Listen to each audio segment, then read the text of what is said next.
Assalamualaikum warahmatullahi wabarakatuh.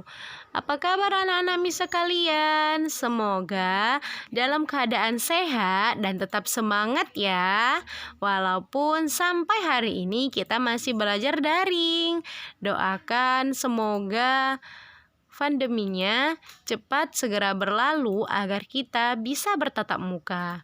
Sebelum belajar, alangkah baiknya anak-anak Miss berdoa terlebih dahulu agar apa-apa yang kita pelajari ada manfaatnya dan juga diridhoi oleh Allah Subhanahu wa taala. Nah, di sini pelajaran kita adalah tentang pertumbuhan dan perkembangan tumbuhan pada pembelajaran 5 dan 6. Sebelum kita masuk ke materi, kita pelajari terlebih dahulu ya, apa tujuan pembelajarannya.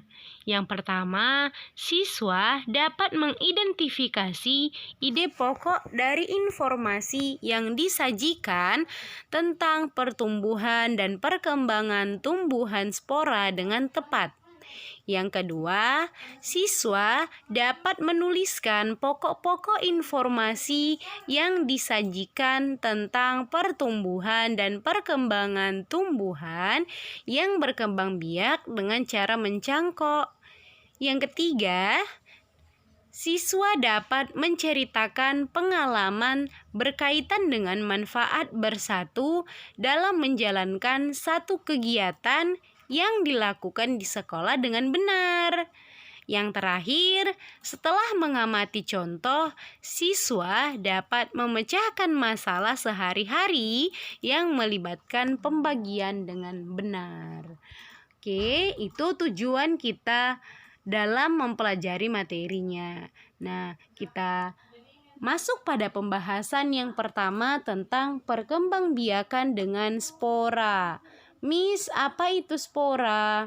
Nah, spora itu satu atau beberapa sel yang terbungkus oleh lapisan pelindung.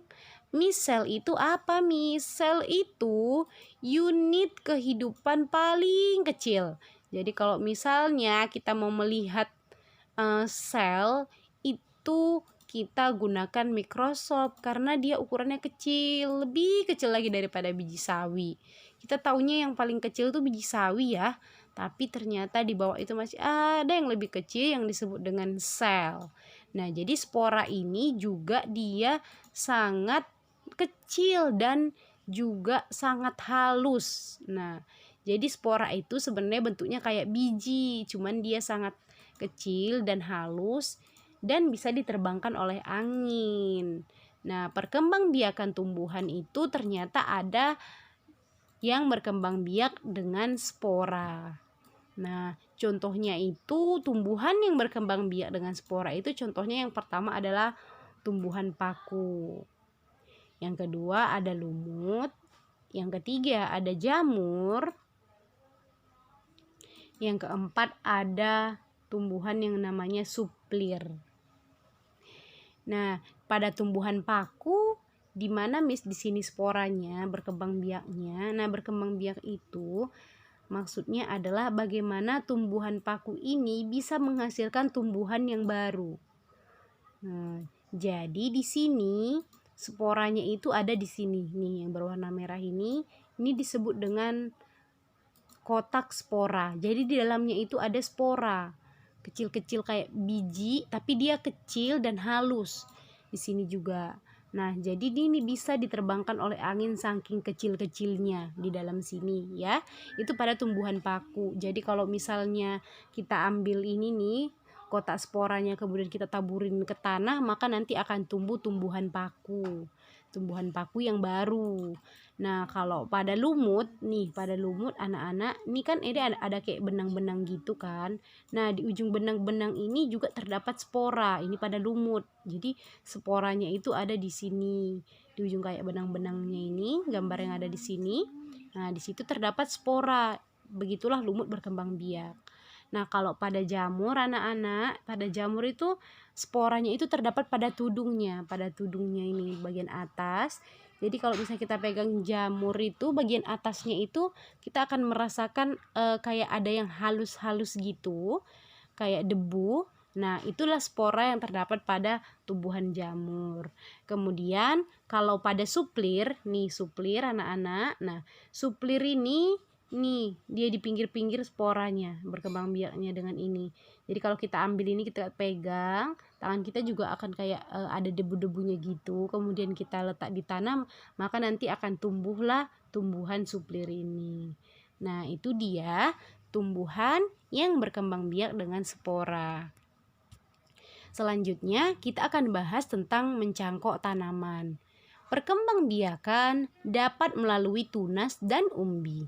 Kemarin yang berkembang biak dengan tunas itu ada pohon pisang dan umbi. Kalau umbi itu seperti ubi jalar, kalau mau nanam ubi jalar itu maka umbinya yang kita tanam. Ya, nanam kentangnya yang kita tanam. Nah, beberapa jenis tanaman juga dapat dikembangbiakkan dengan perkembangbiakan buatan. Jadi perkembangbiakan buatan itu adalah perkembangbiakan tanaman dengan bantuan manusia. Jadi dengan bantuan manusia, perkembangan buatan itu diantaranya yang pertama adalah mencangkok. Nah, mencangkok itu seperti apa, Mi? Seperti pada gambar ini. Nah, ini mencangkok tanaman bunga. Jadi batang bunga ini dikupas kulit luarnya terlebih dahulu, kemudian dibuat sabut kelapa, kemudian diikat, nanti tunggu beberapa hari maka akan muncul akar pada tanaman ini, kemudian nanti kita potong, kemudian kita tanam. Nah, dia lebih cepat berbunga nih bunganya kalau kita cangkok seperti ini. Nah, yang kedua ada juga stek. Nah, stek ini kalau misalnya nih kita mau menanam tumbuhan misalnya bunga mawar. Nah, tinggal kita petik batangnya, kita ambil batang yang lebih tua, kemudian kita lepaskan daunnya, kita tanam, tunggu beberapa hari maka dia akan tumbuh. Nah, yang ketiga itu ada teknik menempel, perkembangan buatan manusia dengan teknik menempel seperti ini. Nah, seperti ini pada gambar ini. Nah, ada seseorang yang sedang menempelkan bunga mawar ke bunga mawar lainnya. Nah, jadi di sini itu misalkan bunga mawar ini asalnya itu adalah bunganya warna merah. Kemudian Bapak ini menempel batang dari mawar yang berbunga kuning, kemudian digabungkan. Maka nanti ketika beberapa hari tumbuhan ini akan menghasilkan dua bunga. Ada bunga warna merah dan ada bunga warna kuning karena digunakan dengan teknik menempel. Itulah dia perkembangbiakan dengan bantuan manusia. Nah, di sini pembahasan kita ada tentang keuntungan mencangkok dan kekurangan mencangkok. Yang pertama, keuntungannya kita bahas terlebih dahulu. Keuntungan mencangkok adalah tanaman tumbuh lebih cepat dari biasanya. Mutu tanaman biasanya lebih baik dari tanaman induknya. Ya, jadi dengan cara mencangkok ini, tumbuhan itu lebih cepat tumbuh dari biasanya. Kalau kita tanam biji kan, dia dari kecil terlebih dahulu, baru nanti tumbuh sampai lama, barulah dia menghasilkan buah. Tapi kalau misalnya mencangkok ini, tinggal kita ambil yang kita cangkok tadi, kita tanam, dalam beberapa hari dia bisa berbuah. Dan mutu tanaman ini biasanya lebih baik dari tanaman induknya. Jadi misalnya nih, kita punya pohon jambu. Nah, pohon jambu kita itu buahnya sangat lebat dan manis. Nah, ketika kita cangkok, kita tanam cangkokannya, maka yang kita cangkok ini buahnya akan lebih lebat lagi dan juga lebih manis lagi. Jadi mutunya itu lebih bagus daripada tanaman induknya. Nah, kalau kekurangannya ada juga kekurangan mencangkok. Kekurangannya itu adalah lebih mudah roboh. Tanaman yang berasal dari perkembangbiakan dengan biji biasanya lebih kuat. Akar tanaman hasil mencangkok lebih rapi. Kalau dengan biji itu lebih kuat karena dia dari kecil kita tanam dari dia biji, kemudian dia berkecambah, kemudian tumbuhan yang masih muda menjadi tumbuhan yang dewasa, menjadi tumbuhan yang besar, maka akarnya itu makin kuat di dalam tanah. Tapi kalau mencangkok ini, dia kan kita tanam itu akarnya masih belum menjangkau ke bagian tanah yang dalam. Jadi dia lebih mudah rapuh, makanya dia lebih mudah roboh kalau tanaman dengan mencangkok. Nah, itu dia keuntungan dan kekurangan dalam mencangkok. Nah, di slide ini ada pelajaran yang kita ambil, bahwasanya tumbuhan itu sangat memerlukan matahari. Karena dengan matahari ini tumbuhan bisa melakukan fotosintesis. Nah, fotosintesis itu anak-anak proses memasak pada tumbuhan. Kita sangat membutuhkan yang namanya tumbuhan karena mereka menghasilkan yang namanya oksigen. Nah, oksigen itu adalah suatu hal yang sangat kita butuhkan untuk bernapas. Karena manusia itu kalau bernapas itu menghirup yang namanya oksigen, kemudian mengeluarkan karbon dioksida. Jadi tanpa oksigen mungkin kita tidak bisa hidup. Nah, di sini ada cara merawat lingkungan.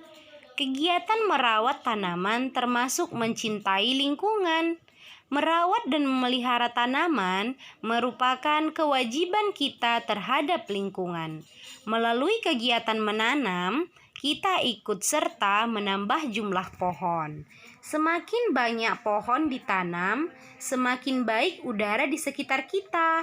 Jadi kalau misalnya di sekitar kita itu banyak pohon, maka udaranya akan lebih segar. Coba lakukan kegiatan merawat lingkungan. Kegiatan yang dapat dilakukan adalah menanam dan menyiram tanaman serta merapikan dan membersihkan lingkungan secara bersama-sama. Jadi caranya kita merawat itu adalah dengan menanam dan juga rutin menyiram tanaman supaya tanamannya itu bisa tumbuh dengan sempurna karena kita sangat membutuhkan tanaman karena tanaman itu menghasilkan oksigen. Sekarang kita akan bahas soal pembagian. Di sini akan Miss baca soalnya ya. Edo memiliki tanaman jambu yang ditanam dengan cara mencangkok. Pohon jambu Edo berbuah sebanyak 180 buah.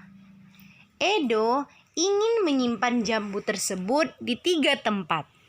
Isi setiap tempat sama banyak. Berapa jambu yang ada pada setiap tempat? Nah, pertama kita cari terlebih dahulu apa yang diketahui pada soal ini. Di sini yang diketahui adalah si Edo mempunyai 180 buah jambu. Terus Edo ingin membaginya itu ke 3 tempat. Jadi ada tempat pertama, tempat kedua, tempat ketiga. Nah, tempat ini masing-masing Edo itu membuat buahnya itu sama banyak. Kira-kira satu tempat itu berapa buah ya? Berarti kita bagikan seperti ini. 180 dibagi 3. Nah, di sini kita akan kerjakan dengan teknik pembagian bersusun ke bawah. Teknik pembagian bersusun ke bawah itu kemarin juga sudah Miss jelaskan. Di sini Miss jelaskan kembali ya bagaimana cara menyelesaikannya. Kita tulis di sini 180 dibagi 3. Nah, kalau kita mau membagikan itu, kita harus juga mempelajari perkalian. Nah, jadi di sini kan 180 dibagi 3. Nah, kita hafalkan perkalian 3, ya. Ya anak-anak. Nah, sekarang yang pertama kita kerjakan adalah kita mencari nilai 18 ini. Nah, 18 ini kita bagi dengan 3. Nah, dalam perkalian 3 kali berapa yang menghasilkan nilai 18 atau yang mendekati angka 18? Kita coba ya. 3 kali 1 sama dengan 3. 3 dikali 2 sama dengan 6. 3 dikali 3 sama dengan 9. 3 dikali 4 sama dengan 12. 3 dikali 5 sama dengan 15. 3 dikali 6 sama dengan 18. Berarti 18 itu adalah 3 dikali 6. Berarti 3 dikali 6. berarti 6-nya di sini. Nah, 6 dikali 3 sama dengan 18. Nah, 18-nya ini kita kurangkan. 8 dikurang 8 sama dengan 0. 1 dikurang 1 sama dengan 0. Kemudian 0 yang ini tadi belum kita gunakan. Nah, 0 yang belum kita gunakan ini dia naik ke atas. Jadilah dia 60. Nah, begitu cara menyelesaikannya dengan mudah. Jadi, pada setiap tempat itu terdapat 60 buah jambu. 60 buah jambu. Nah, jadi 180 dibagi 3 itu adalah 60.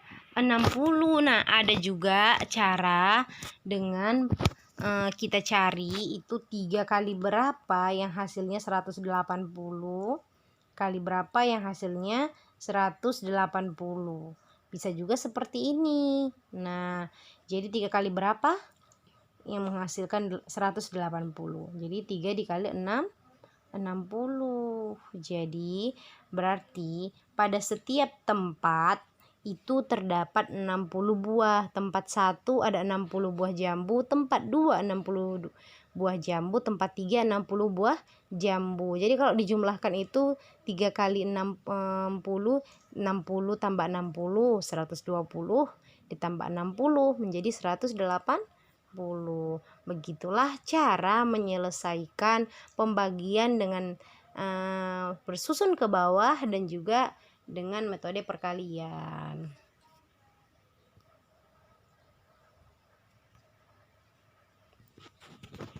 Di sini ada 2 soal. Selesaikanlah soal di bawah ini. 1. Tuliskan tumbuhan yang berkembang biak dengan spora. Kan tadi kita sudah pelajari ya, tumbuhan apa saja yang berkembang biak dengan spora. Yang kedua, tuliskan kekurangan dan kelebihan mencangkok. Ini juga sudah kita bahas sebelumnya. Silahkan dikerjakan ya anak-anak Miss di rumah. Dan semoga apa yang kita sampaikan hari ini itu bisa bermanfaat dan diridhoi oleh Allah Subhanahu wa taala. Dan wassalamualaikum warahmatullahi wabarakatuh.